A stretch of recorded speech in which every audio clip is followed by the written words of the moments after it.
It's February 2nd, 2020 in Walsenburg, Colorado. Super Bowl Sunday, Groundhog Day. I'm down at the Fox Theater to cover a combination game day viewing party and chili cook-off. The sun is shining in a clear blue sky, and as I walk in, I can see that the place is packed.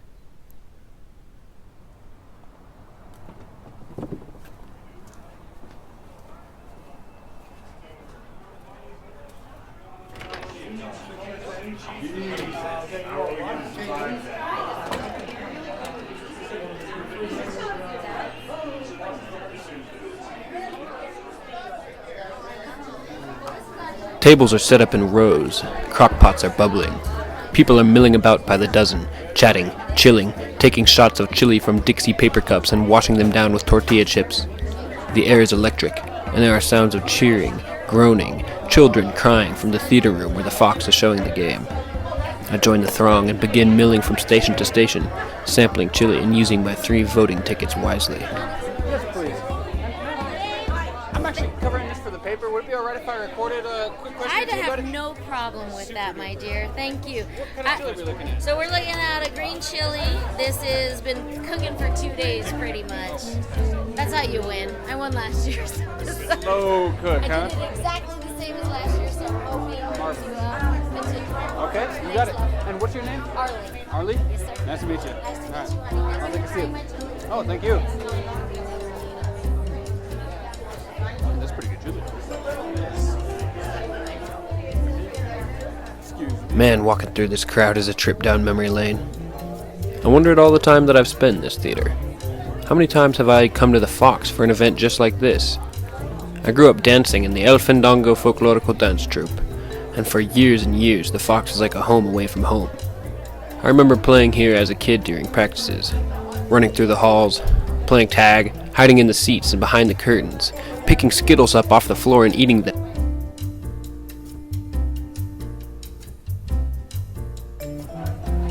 And this is just one venue. All kinds of fun things go on in this area. Comedy festivals, music festivals, exercise groups, youth groups, you name it. This day is like so many others. It's beautiful out, and a whole bunch of people come together in a public space to enjoy food, entertainment, and good company.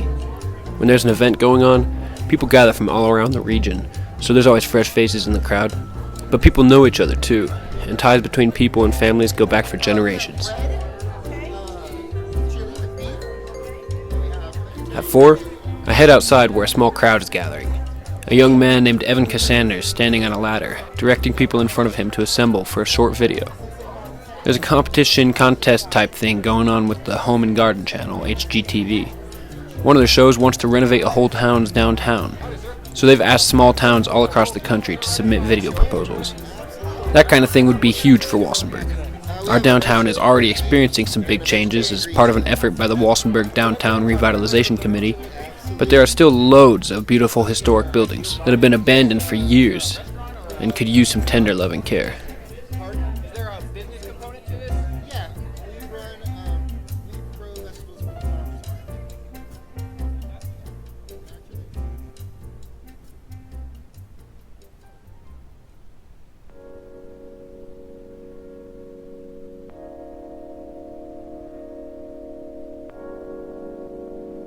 Honestly, I think one of my favorite parts about when we were running movies was after the movie, the lights come up, and then some people would cheer, but then after everyone leaves the auditorium, some people will hang out in groups in the lobby for hours afterwards. Like after we've shut down the theater all the way, they're still chatting about the movie and just hanging out with each other. You can say it's my mom. We all know it's my mom. Your mom's probably one of them. Yeah. leads the charge, and Debbie does as well. But that's a magical thing. That gives us all a place to come to, like in our busy lives. Like we all meant to go do this.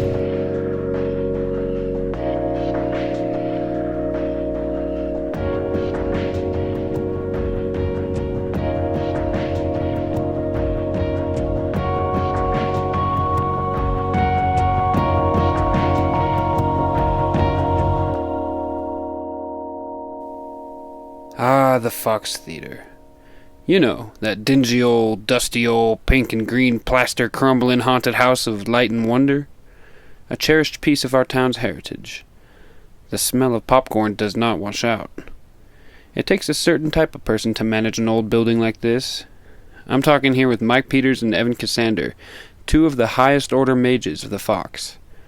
As you'll hear, they're extremely personable and have passion in spades. My buddy John Sheldon and I tried our best to sound journalistic at the start, but staying aloof and only focusing on facts with these two is like pushing water uphill with a rake. There was a partner organization with CU, right? It was like CCAD or something like that? Yeah, it was a School of Architecture and Design through a DOLA program. So there's a state-run group that offers connections for exactly the type of situation we do. Anytime, people always like, oh, just go get a grant.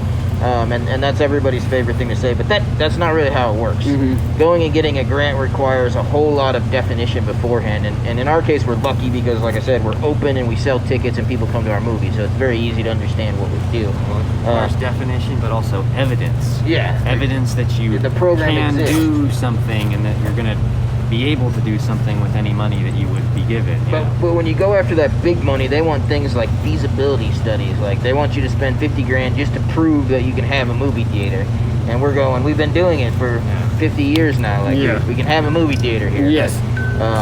So that big money exists. So the DOLA connected us through a very, very small program. They did a matching loan or matching grant program about like $3,000. So the county, as the owner, had to put in some money, about $1,500 or something, and then the DOLA put in the rest to hire these kids. And it was students. It was supposed to be a year-long project, and we're pushing like 2.5 right now, just because they've had so much fun doing it, and then COVID really threw some things off. But it's really cool because it started by they came down to the theater and said, "What do you guys want to do? How are you currently using this place?" And then they went back and sent us a bunch of drawings. And so for the last 1.5 to 2 years, just internally, we've been rearranging this stuff. Before we even ever came back out to the public, there was tons and tons of stuff on our side going, okay, Evan, what do you need? What do you want? Where do we put a sink? Where do we put bathrooms? We really thought about how we currently use it and what it could be used for in the future. And then they went out and dreamt it up and made it happen. So we're totally blessed to work with them. They're into it.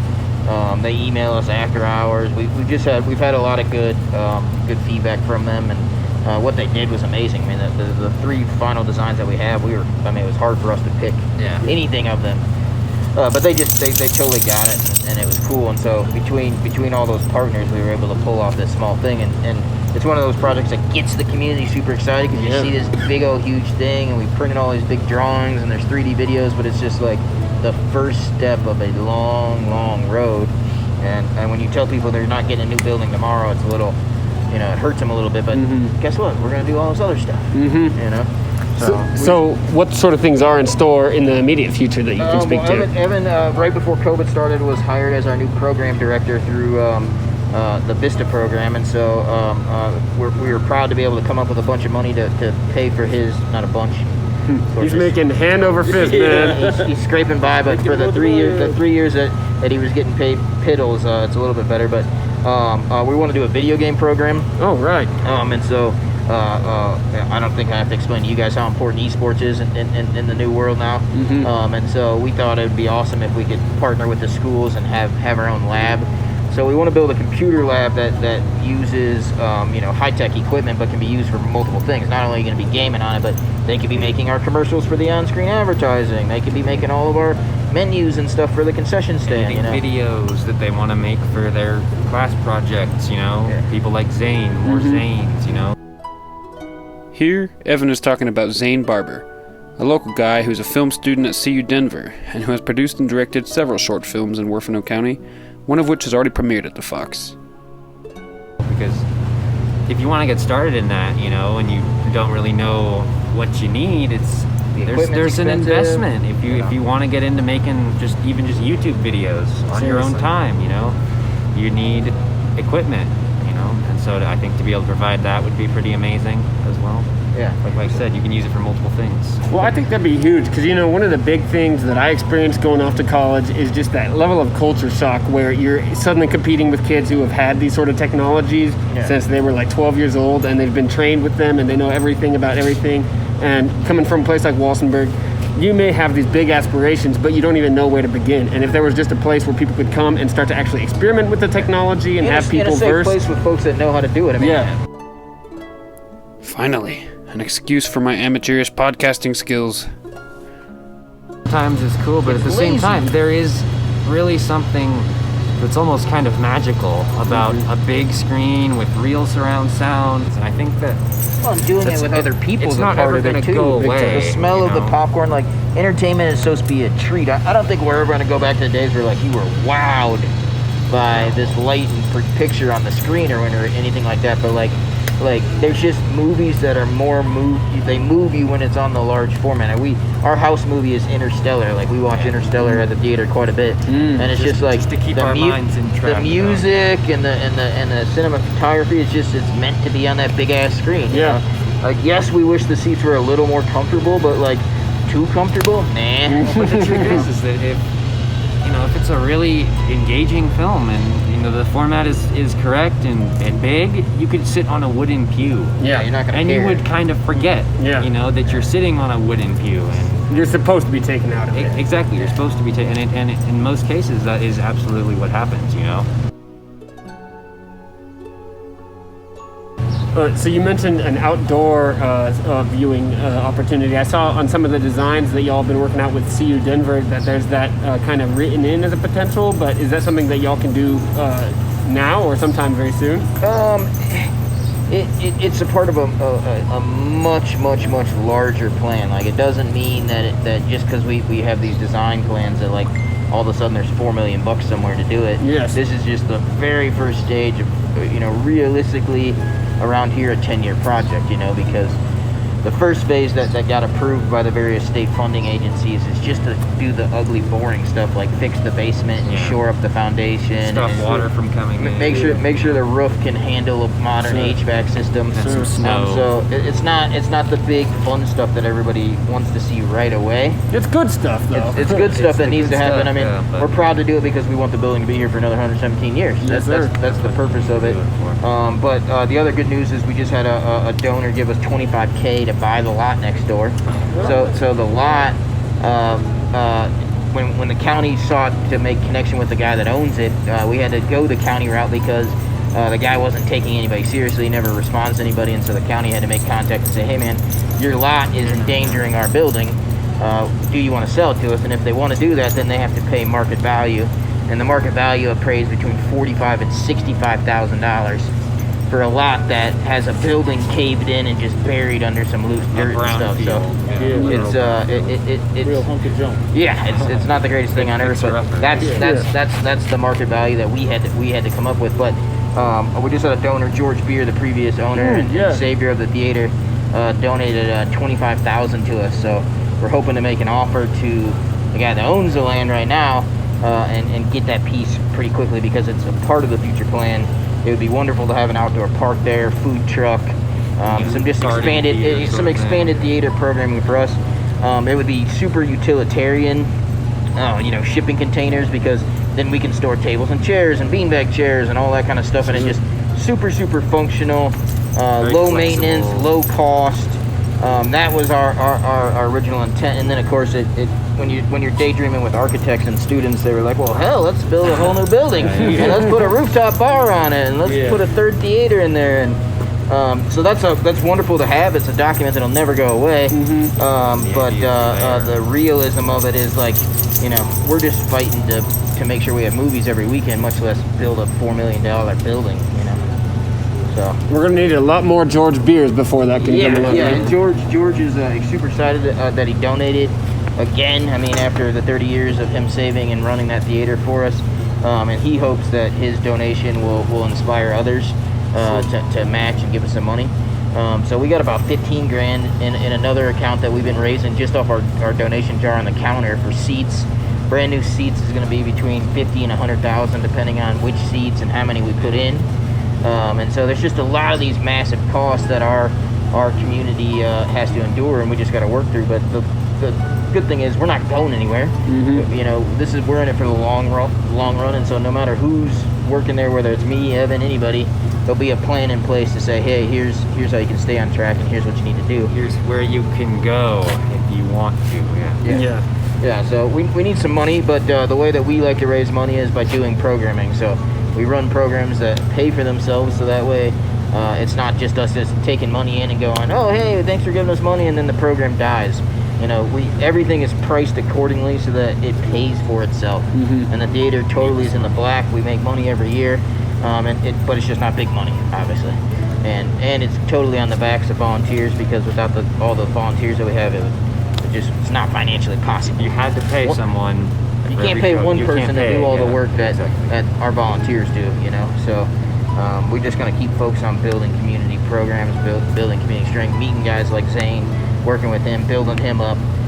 We were the financial sponsor for him so that he could raise the $4,000 to make that new film, and so we just got to keep making community partners. And I've been saying it for a while now. I believe through the kids we'll get there, you know, because everybody says that there's this brain drain and everybody leaves Walsenburg, but there's enough of us. You know? Yeah. There's four of us. There's four of us sitting here right now. You know, but we just have to fight through it. You know, just like everybody else did with the positive attitude. So we're gonna be here. Zane is a really good example of that. As you know, a student from around here, was raised here on a ranch around here, learned how to make a movie, and then made a movie here, you know, and continues to do so. And demoed it and then screened it in his local theater. It's already starting to Doesn't get happen. any better than that. It really doesn't. It gives me shivers, kind of, honestly. It's like, oh man, we got, you know, a local boy out here doing the work and promoting this area. Yeah. It's beautiful. Yeah, It's really beautiful. Yeah, and he does real high quality work. So Sure. Yeah, my brother was an actor on that set, and he came back bloody and bruised, so you know it was good. yeah. It's a real fight. Zane's latest film project is a medieval fantasy epic called Seventh Wolf.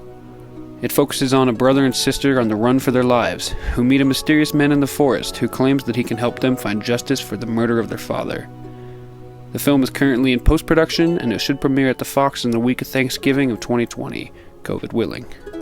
We already know that like our ticket prices are below the national average. And we've slowly been working on that, just because at some point, just because we're a depressed community here doesn't mean that like we still got to charge for the dang movie. You know, Disney is still charging me what they charge us. So you know, like could we charge $12, $15? I mean, we got all sorts of surveys supporting that.